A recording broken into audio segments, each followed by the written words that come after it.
గిదేగా Punjab IPS officer ఇల్లు. అగా చూడుర్రిగా.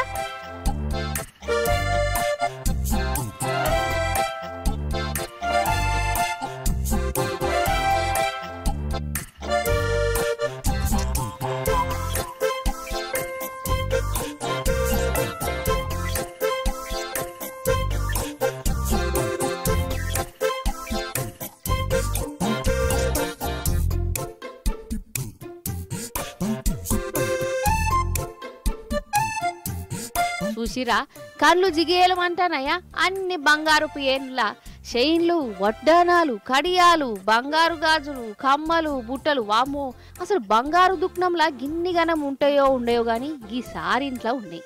ఈ సారు వారి పేరు చరణ్ సింగ్ అట. ఏ సింగ్ అయితే మనకేంది కానీ ఈయన ఉండే కాడు ఉండడట. లంచాలకు బాగా మరిగిండు.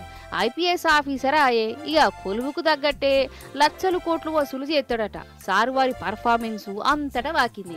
డైరెక్ట్ సిబిఐ వాళ్ళు రంగంలోకి దిగిరు.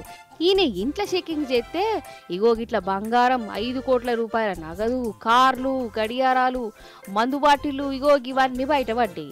వీటిని చూసినాక ఆఫీసర్లకే పరేషాన్ అనిపించింది. అయితే ఈ ఐపీఎస్ సారు ఏదో పని మీద 8 కోట్ల రూపాయల లంచం అడిగిందట. ఇక చెప్పు కథ.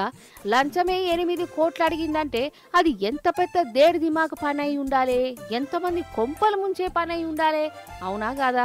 ఒక్కరోజుకే 8 కోట్ల రూపాయల లంచం అంటే ఈయన కొలువెక్కిన కాడికెళ్ళి ఎన్ని వందల కోట్లు కమాయించిండో బట్టు అని అంటుర్రోలా.